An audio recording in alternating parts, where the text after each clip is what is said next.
नमस्कार, विशेष में आपका स्वागत है। मैं हूं दीपक डोभाल।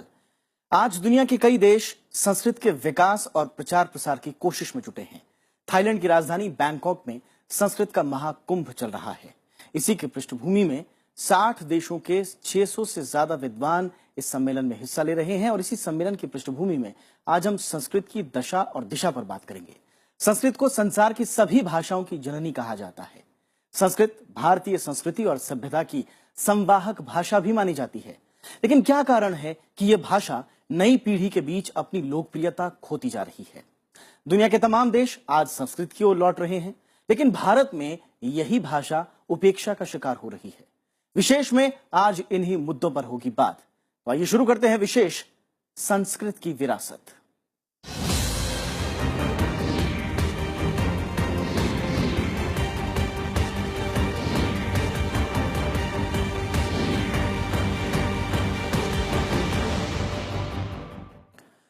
थाईलैंड की राजधानी बैंकॉक में इस वक्त 16वां अंतर्राष्ट्रीय संस्कृत सम्मेलन चल रहा है।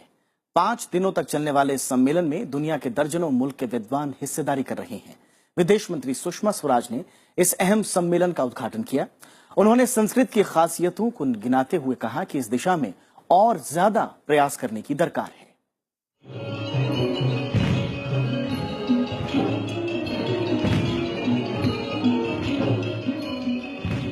लोगों का ये जमावड़ा संस्कृत के प्रचार के लिए जमा हुआ है और ये भारत का कोई शहर नहीं बल्कि दक्षिण पूर्वी एशिया के मुल्क थाईलैंड की तस्वीरें हैं। मौका है 16वें संस्कृत सम्मेलन का। 60 देशों से करीब 600 संस्कृत के जानकार यहाँ इस भाषा में शोध पत्र प्रस्तुत कर रहे हैं। विदेश मंत्री सुषमा स्वराज ने थाईलैंड दौरे के बीच इस अहम सम्मेलन का उद्घाटन किया। उन्होंने कहा कि संस्कृत सिर्फ एक भाषा का नाम नहीं बल्कि ये अपने भीतर समूची जीवन शैली समेटे हुए है। संस्कृत भाषायां गंगायाः समान गंगा गोमुख आरभ्य गंगा सागर पर्यंत सर्वत्र पवित्रा तिष्ठति मार्गे गंगया सह संयुक्ता सर्वामपि नदी गंगां पवित्र करोति सा नदी अपि गंगात्वं प्राप्नोति। संस्कृत गंगा अपि तथैव स्वयं पवित्रा पुनश्च यत्र यत्र गच्छति तत्र तत्र सर्वत्र पवित्रतां प्रसारयति। विदेश मंत्री सुषमा स्वराज ने संस्कृत को मौजूदा दौर में अंतर्राष्ट्रीय भाषा करार दिया। मुख्य अतिथि के तौर पर शिरकत कर रही स्वराज ने कहा कि प्रचार के जरिए इसकी महत्ता को स्थापित किया जाना चाहिए। उन्होंने कहा कि आज के दौर में संस्कृत को तकनीक के साथ जोड़ने की बात चल रही है। कई वैज्ञानिकों का मानना है कि संस्कृत के इस्तेमाल से सॉफ्टवेयर में महत्वपूर्ण विकास हो सकता है। सुषमा स्वराज ने ज्ञान विज्ञान की भाषा के तौर पर संस्कृत की समृद्ध विरासत का हवाला दिया। योगस्य भाषा संस्कृतम, आयुर्वेदस्य भाषा संस्कृतम, भारतीय गणितस्य भाषा संस्कृतम, नाट्यशास्त्रस्य भाषा, भगवद गीतायाः भाषा संस्कृतम, प्राचीन भारतस्य शिल्प, कृषि, रसायन, खगोल, पशुविज्ञान, अर्थशास्त्र, राजनीति इत्यादि विविध शास्त्राणां भाषा संस्कृतम। संस्कृतं विना प्राचीन भारतम् अवगन्तुं न शक्यते। ये पहला मौका है जब कैबिनेट स्तर का कोई मंत्री विदेश में संस्कृत सम्मेलन में हिस्सेदारी कर रहा है। जानकारों की माने तो संस्कृत के प्रति ये एनडीए सरकार की प्राथमिकता को दर्शाता है और भारत की इस प्राचीन भाषा के लिए बेहतर संकेत है। 5 दिनों तक चलने वाले सम्मेलन के आखिरी दिन यानी 2 जुलाई को समापन समारोह में मानव संसाधन विकास मंत्री स्मृति ईरानी भी हिस्सेदारी करेंगी। थाईलैंड में इस सम्मेलन को लेकर काफी उत्साह है और इसमें शोध पत्रों के अलावा कई सांस्कृतिक कार्यक्रम भी प्रस्तुत किए जा रहे हैं। This time it was prepared for in real earnest because we also organized plays in Sanskrit and there were special sessions which paid special attention to the nuances of the usage of Sanskrit language, how to propagate around the world, etc. So 2 days of very hectic activity. 16वें अंतर्राष्ट्रीय संस्कृत सम्मेलन में 24 वर्गों में शोध पत्र प्रस्तुत किए जा रहे हैं, जिसमें वेद से लेकर सूचना प्रौद्योगिकी तक शामिल है। संस्कृत को बढ़ावा देने के लिए पहली बार 1972 में दिल्ली में इसका पहला सम्मेलन आयोजित किया गया था। इसके बाद अलग अलग देशों में हर 3 साल बाद इसका आयोजन होता है। 15वां सम्मेलन 2012 में दिल्ली में हुआ था, जबकि 14वां 2009 में जापान के क्योटो शहर में आयोजित हुआ था। अकेले भारत से इस बार 250 से ज्यादा विद्वान इस सम्मेलन में हिस्सा ले रहे हैं। Bureau report, Rajya Sabha TV. एक जमाने में ज्ञान के तमाम अनुशासनों में जिस भाषा का डंका बजता था, वो आज बेहद कमजोर पड़ गई। देश के भीतर संस्कृत बोलने वालों की तादाद लगातार कम होती जा रही है, लेकिन आज भी कई ऐसे इलाके हैं जो संस्कृत को लेकर उम्मीद की एक नई किरण जगाते हैं। अथवा शन्नो मित्रशं वरुण किम कस्य मंत्रस्य अर्थं जानाति। यह है कर्नाटक के शिमोगा जिले के मत्तूरू गांव का आम चौराहा। आपस में बातचीत कर रहे लोग यहीं के बाशिंदे हैं। साधारण जीवन शैली वाले लोग ये किसी विश्वविद्यालय से संस्कृत में उच्च शिक्षा हासिल कर नहीं लौटे, बल्कि मत्तूरू में ही पले बड़े हैं। तकरीबन गांव का हर व्यक्ति संस्कृत में ही बातचीत करता है। दक्षिण भारत के कर्नाटक का ये गांव देश में इकलौता नहीं है, बल्कि राजस्थान के बांसवाड़ा का गनोदा गांव, मध्य प्रदेश के राजगढ़ जिले का झीरी गांव और ओडिशा के केउंझार जिले का श्याम सुंदरपुर गांव भी इसी परंपरा में आते हैं। संस्कृत को जिंदा रखने में इन गांव का अहम योगदान है। सबसे कम संस्कृत तत्सम तद्भव, मतलब वैसे का वैसा शब्द या रूप बदला हुआ शब्द सबसे कम 70% तमिल में है और मलयालम में 84% है, तेलुगु में 82% है और पंजाबी में, मेरी मदर टंग में, 94% ऑफ वोकैबुलरी इज संस्कृत। हालांकि कड़वा सच ये है कि संस्कृत चंद गांव तक ही सिमट कर रह गई है। बड़ी आबादी ने इससे दूरी बना ली, या यूं कहिए कि समय के साथ साथ संस्कृत से दूरी बनती गई। आलम यह है कि 2001 की जनगणना में महज 14,135 लोगों ने ही पहली भाषा के तौर पर संस्कृत का नाम लिया। कुल आबादी का ये नगण्य हिस्सा है। अक्टूबर 2012 में सामाजिक कार्यकर्ता हेमंत गोस्वामी ने पंजाब और हरियाणा हाईकोर्ट में याचिका दायर कर संस्कृत को अल्पसंख्यक भाषा का दर्जा देने की मांग की। जाहिर है हालात बहुत अच्छे नहीं हैं। हालांकि उत्तराखंड में संस्कृत को दूसरी राजकीय भाषा का दर्जा हासिल है और संविधान की 8वीं अनुसूची में बिल्कुल शुरुआत में जिन 14 भाषाओं को दर्ज किया गया उनमें संस्कृत भी शामिल है। लेकिन चिंता का दायरा बीते कुछ सालों में बढ़ा है। संस्कृत नहीं है ऐसा नहीं है, लेकिन एकदम व्यवहार में, क्योंकि वो कैरियर ओरिएंटेड नहीं होने से थोड़ा पिछड़ गई है। और कई रीजन है उसमें, आप कह सकते हैं ज्योग्राफिकल रीजन है या हिस्टोरिकल कुछ रीजन है, वो अपनी जगह है। लेकिन संस्कृत हमारे जीवन में अभी भी है और आगे हमको और इसकी जरूरत पड़ेगी।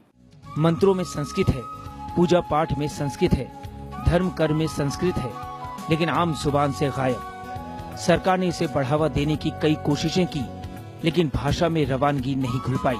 लेकिन उम्मीद की जा रही है कि धीरे धीरे इसे ज्ञान और सामान्य बातचीत की भाषा में तब्दील करने की कोशिश रंग लाएगी। आकाशवाणी और दूरदर्शन पर संस्कृत में समाचार बुलेटिन के अलावा देश में कई पत्र पत्रिकाएं इस भाषा में छपते हैं। मोटे अनुमान के मुताबिक इस वक्त 90 पत्रिकाएं संस्कृत में प्रकाशित होती हैं। कोशिश की जा रही है कि संस्कृत को बदलते जमाने के मिजाज के साथ जोड़ा जाए। सरकार ने अभी इसी संडे से एक आधे घंटे का संस्कृत का कार्यक्रम शुरू किया दूरदर्शन पर, वार्तावली करके, और 5 मिनट का सुबह आता ही है समाचार अभी तक। वो अगर 10 मिनट का हो, 15 मिनट का हो तो और अच्छा है। आकाशवाणी से पिछले 41 साल से 2 समाचार आते हैं। सुबह एक समाचार 6:55 से 7 तक और शाम को 6:10 से 6:15 तक आता है। वो समाचार का टाइम अगर बढ़ाया जाए, 10 मिनट का किया जाए, 15 मिनट का किया जाए, वो 3 बुलेटिन किया जाए, सब श्रोता लोग डिमांड करेंगे तो वो भी बढ़ाएंगे। ऐसा सरकार की अपनी एक नीति है कि जिसकी डिमांड है वो करना है। भाषा वैज्ञानिकों के मुताबिक 179 भाषाओं और 544 बोलियों का जन्म संस्कृत से हुआ। लिहाजा बड़े भौगोलिक इलाके में संस्कृत को जानने समझने वाले आज भी मिल जाते हैं। दुनिया के कई विश्वविद्यालयों में संस्कृत की पढ़ाई हो रही है। अंतर्राष्ट्रीय संस्कृत सम्मेलन के जरिए इसकी लोकप्रियता को और ज्यादा बढ़ाने की कोशिश जारी है। लेकिन बड़ा सवाल अब भी कायम है कि जनता के बीच इसे कैसे स्थापित किया जाए। दीपक डोभाल के साथ दिलीप खान, राज्यसभा टीवी। और संस्कृत को भारतीय संस्कृति का प्रतीक माना जाता है। एक भाषा के रूप में संस्कृत की वैज्ञानिकता प्रमाणिक है। और इतना ही नहीं, ज्ञान विज्ञान की विरासत से भी संस्कृत समृद्ध है। दुनिया की तमाम भाषाओं पर संस्कृत का प्रभाव भी दिखता है, क्योंकि संस्कृत केवल एक भाषा नहीं बल्कि ज्ञान की सुविकसित प्रणाली भी है। न तदासिन्नो तदासित् तदानीं नासिद्रजो नो व्योमा परो यत् किमावरीवः कुह कस्य शर्मन्नम्भः किमासीत् गहनं गभीरम् अयम निजः परो वेति गणना लघुचेतसा उदार चरितानां तु वसुधैव कुटुम्बकम्।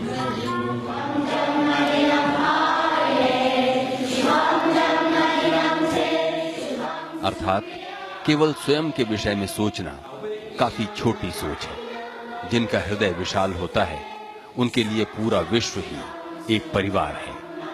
पहली बार संस्कृत ने ही वसुधैव कुटुंबकम का संदेश पूरी दुनिया को दिया। केवल शब्दों में नहीं, संस्कृत ने मानवीय एकता के इस भाव को हकीकत में भी चरितार्थ किया। शायद यही वजह रही कि अतीत में भारत आने वाले दुनिया के दूसरे देशों के कई विद्वानों ने संस्कृत को अपनाने में रुचि दिखाई। भारतीय संस्कृति का जो मूल है, जब से भारतीय संस्कृति है तब से यह संस्कृत भाषा है और इसको विदेशियों ने भी और भारतीयों ने भी इसको प्रमाणित किया हुआ है। संस्कृत उच्च कोटि के मानवीय मूल्यों और आदर्शों का आधार भी रही, जिसने 5000 साल से भारत के अस्तित्व को कायम करने में अहम योगदान दिया। भारत के पहले प्रधानमंत्री पंडित जवाहरलाल नेहरू ने कहा था, संस्कृत भाषा और साहित्य की महान निधि है जो भारत के पास है, ये एक शानदार विरासत है। पंडित जवाहरलाल नेहरू। संस्कृत को भारतीय संस्कृति की आत्मा भी कहा जाता है। वेदों को प्राचीनतम ग्रंथ माना जाता है। संस्कृत वेदों की भाषा रही है। इस लिहाज से भाषा के रूप में संस्कृत को सबसे पुरानी भाषा माना जाता है। संस्कृत हिंदी यूरोपीय भाषा परिवार की मुख्य शाखा, हिंदी ईरानी भाषा की हिंदी आर्य उपशाखा की मुख्य भाषा है। इसके कई आधुनिक भारतीय भाषाओं जैसे हिंदी, मराठी, सिंधी, पंजाबी, बंगला आदि का जन्म हुआ है। इससे कई आधुनिक भारतीय भाषाओं जैसे हिंदी, मराठी, सिंधी, पंजाबी, बंगला आदि का जन्म हुआ। इतना ही नहीं, यूरोपीय खानाबदोशों की रोमानी भाषा का उद्गम भी संस्कृत से ही हुआ। व्याकरण के आधार पर संस्कृत दुनिया की सबसे ज्यादा वैज्ञानिक भाषा भी है। न केवल भारत की भाषाएं बल्कि पूरी भारोपीय भाषाएं जितनी हैं उन सब का मूल संस्कृत है। अगर हम केवल भारत की ही बात करें, बहुत आसानी से जो संस्कृत जानता है वो कई भारतीय भाषाओं को समझ लेता है। जैसे बंगला है, आसामी है, उड़िया है, तेलुगु है। तेलुगु में भी बहुत 70% से ज़्यादा शब्द संस्कृत के हैं। मलयालम में उसमें भी है। महाराष्ट्री जो है मराठी, उसमें संस्कृत के खूब प्रभुत मात्रा में शब्द हैं। हिंदी तो पूरी की पूरी संस्कृत भाषा पर आश्रित है। जानकारी के लिहाज से भी संस्कृत एक बेजोड़ भाषा है। इसमें अध्यात्म, दर्शन, ज्ञान विज्ञान, गणित, खगोल शास्त्र, रसायन, वनस्पति शास्त्र, साहित्य, शरीर स्वास्थ्य जैसे व्यापक विषयों पर कई रचनाएं और ग्रंथ मौजूद हैं। संस्कृत को केवल पूजा पाठ या धार्मिक कर्मकांडों की भाषा मानना दरअसल एक गलत अवधारणा है। संस्कृत केवल भाषा न होकर पूर्ण ज्ञान की प्रणाली भी है। ऋषि मुनियों, विद्वानों ने अपने शोध के विस्तृत अध्ययन के जरिए संस्कृत को समृद्ध बनाने में योगदान दिया है। हमारी जितनी भी भाषाएं हैं, चाहे हिंदी हो या कोई क्षेत्रीय भाषा हो, तो सब में संस्कृत का प्रभाव है, तो हम सब मानते हैं और जो भी पढ़ेगा उसको समझ में भी आएगा। जितने भी शब्द हैं, मैं हिंदी में बोल रहा हूं, लेकिन इसमें 90% शब्द जो है संस्कृत के हैं। दरअसल संस्कृत ज्ञान की वो परंपरा और भाषा है जो समूची दुनिया को तमसो मा ज्योतिर्गमय यानी अंधकार से प्रकाश की ओर चलने का संदेश देती है। दीपक डोभाल के साथ अमिताभ अरुण दुबे, राज्यसभा टीवी। और फिलहाल वक्त एक छोटे से ब्रेक का, लेकिन ब्रेक के बाद आपको बताएंगे संस्कृत भाषा के इतिहास और उसके विकास के बारे में।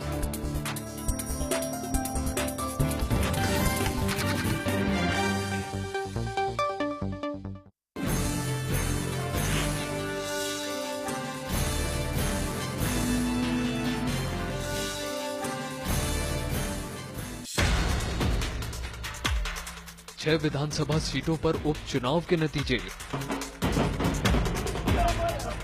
जयललिता को मिली बड़ी जीत। केरल में यूडीएफ का परचम बरकरार। देखिए पहली खबर, उपचुनाव के नतीजे आज रात 8 बजे।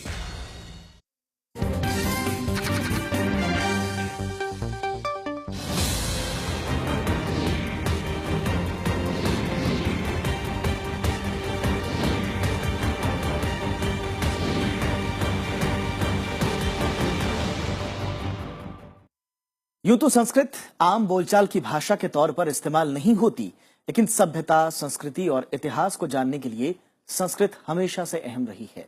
ऐसा केवल हम ही नहीं बल्कि दुनिया के तमाम देश भी मानते हैं और यही वजह है कि यूनेस्को जैसे अंतर्राष्ट्रीय संगठन भी संस्कृत को पूरे विश्व समुदाय की अमूल्य धरोहर मानते हैं।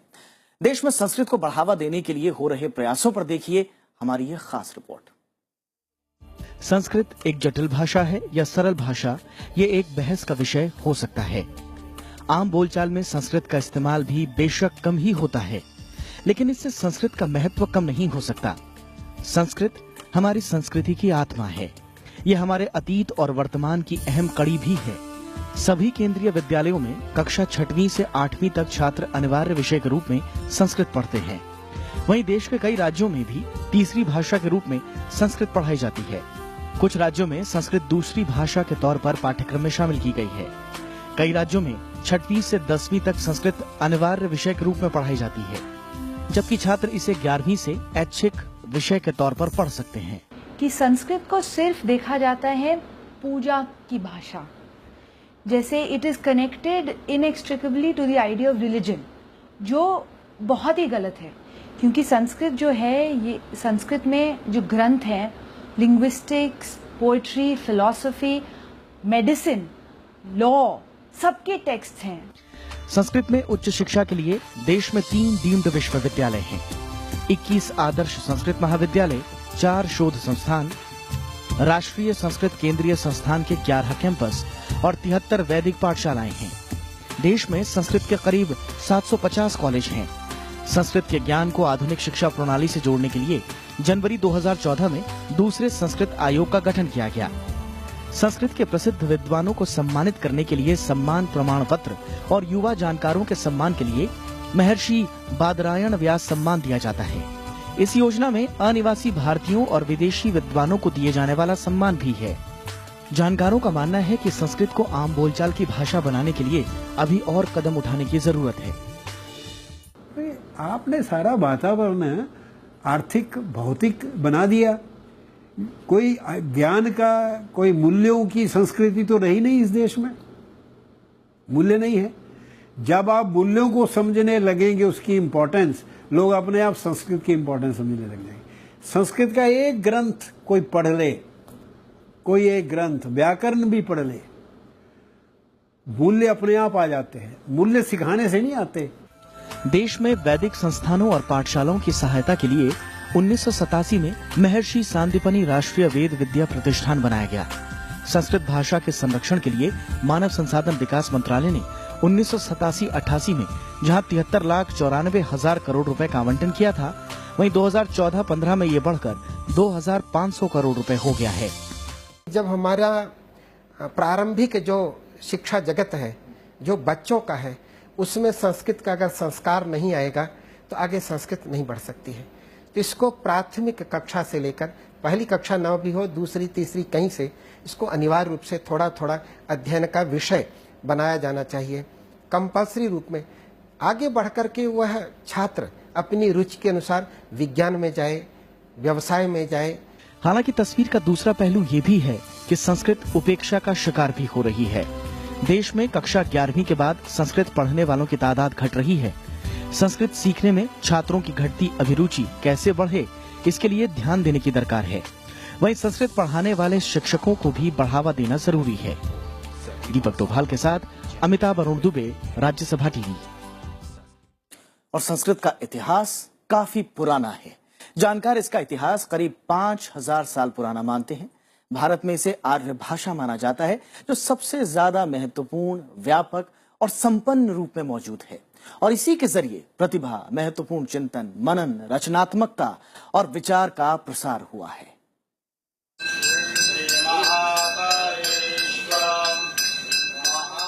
भारत में आज भी वैदिक संस्कार, पूजा पाठ संस्कृत में ही होते हैं। यही वजह है कि ग्रीक और लैटिन आदि प्राचीन मृत भाषाओं से संस्कृत की स्थिति अलग है। इसे अमर भाषा का दर्जा हासिल है। भारतीय परंपरा के मुताबिक संस्कृत भाषा पहले अव्याकृत थी, यानी उसकी प्रकृति और प्रत्यय का विवेचन नहीं हुआ था। देवराज इंद्र ने प्रकृति और प्रत्यय के विश्लेषण का उपाय दिया। इसी संस्कार की वजह से भारत की प्राचीनतम आर्य भाषा का नाम संस्कृत पड़ा। जानकार ऋग्वेद की भाषा को संस्कृत का प्राचीन उपलब्ध रूप मानते हैं। संस्कृत 19वीं शताब्दी में यूरोप के यंग लोग उस तरह संस्कृत पढ़ते थे जैसे आजकल हमारे बच्चे कॉमर्स या आईटी पढ़ते हैं। और 19वीं शताब्दी में यूरोप के जितने बड़े बड़े थिंकर हैं, शोपेनहावर, शिलर, शेलिंग, नीत्शे, सारे या तो संस्कृत के ही स्कॉलर थे या संस्कृत से इन्फ्लुएंस थे। ऋक् संहिता कालीन साधु भाषा और ब्राह्मण आरण्यक दशोपनिषद नामक ग्रंथों की साहित्यिक वैदिक भाषा का निरंतर विकास हुआ, जो लौकिक संस्कृत या पाणिनीय संस्कृत कहलाया। इसी भाषा को संस्कृत भाषा या साहित्यिक संस्कृत के नामों से जाना जाता है। सबसे पहले पाणिनि ने संस्कृत भाषा का व्याकरण अष्टाध्यायी लिखा। करीब 600 ईसा पूर्व के इस ग्रंथ को उपलब्ध प्राचीन व्याकरण माना जाता है। दुनिया में इसकी तुलना किसी और ग्रंथ से नहीं की जा सकती। अमेरिका के भाषा शास्त्री अष्टाध्यायी को दुनिया का सबसे महत्वपूर्ण ग्रंथ मानते हैं। माना जाता है कि प्राचीन भाषाओं में संस्कृत सबसे ज्यादा व्यवस्थित, वैज्ञानिक और संपन्न भाषा है। पाणिनि का जो ये व्याकरण है जिसमें 4000 सूत्र है, फॉर्मूलाज, और वो ठीक उसी तरह जैसे कंप्यूटर के डाटा मतलब बेसिस होता वैसा है। उन्होंने उस पर भाष्य लिखा, कमेंट्री लिखा है व्याकरण पर। उन्होंने योग सूत्र लिखे हैं, पतंजलि जी ने। योग सभी जगह था, लेकिन रिवाइव हुआ। लोगों को लगा कि इससे हेल्थ भी अच्छी होती है, मन भी ठीक रहता है, बीमारियां कम होती है और चुस्ती रहती है। आचार्य पतंजलि के व्याकरण महाभाष्य नामक मशहूर ग्रंथ में वैदिक भाषा और लौकिक भाषा के शब्दों का उल्लेख है। उस वक्त तक संस्कृत आमतौर पर बोलचाल की भाषा बन गई थी। कई जानकारों का मानना है कि भाषा के लिए संस्कृत शब्द का इस्तेमाल पहली बार वाल्मीकि रामायण के सुंदरकांड में किया गया। विद्वानों ने विकास की दृष्टि से संस्कृत भाषा का ऐतिहासिक काल विभाजन किया है। ईसा पूर्व 4500 से 800 ईसा पूर्व को आदिकाल यानी वेद संहिताओं और वानमन्य का काल माना गया है। ईसा पूर्व 800 से 800 ईस्वी तक को मध्यकाल कहा जाता है। इसी दौरान शास्त्रों, दर्शन सूत्रों, वेदांग ग्रंथों, काव्यों और कुछ प्रमुख साहित्यिक ग्रंथों की रचना हुई। 800 ईस्वी से 16वीं ईस्वी तक अब तक के आधुनिक काल को परवर्ती काल कहा गया है। संस्कृत का ग्रीक, लैटिन आदि भाषाओं के साथ पारिवारिक और निकट संबंध है। भारत ईरानी वर्ग की भाषाओं यानी अवस्था, पहलवी, फारसी, ईरानी, पश्तो आदि प्राचीन नवीन भाषा संस्कृत के सबसे ज्यादा निकट रहे हैं। देखिए, यूरोप वालों ने लैटिन के ऊपर इंटरनेशनल कॉन्फ्रेंस नहीं करते, ग्रीक पे नहीं करते, वो उनकी क्लासिकल लैंग्वेजेस हैं, क्योंकि उनमें इतने बौद्धिक ग्रंथ, इंटेलेक्चुअल टेक्स्ट नहीं है जितने संस्कृत में है। और हम लोग तो मान बैठे हैं कि वो डेड लैंग्वेज है। वो डेड नहीं मानते, क्योंकि आइडियाज, विचार मरते नहीं। 17वीं शताब्दी के पूर्वार्ध में यूरोप और पश्चिमी देशों का संस्कृत से परिचय हुआ। धीरे धीरे पश्चिम ही नहीं, पूरी दुनिया में संस्कृत का प्रचार हुआ। जर्मन, अंग्रेज, फ्रांसीसी, अमेरिकी और यूरोप के अनेक छोटे बड़े देश के विद्वानों ने संस्कृत के अध्ययन को लोकप्रिय बनाया। रविंद्र सिंह श्योरान के साथ प्रशांत पांडे, राज्यसभा टीवी।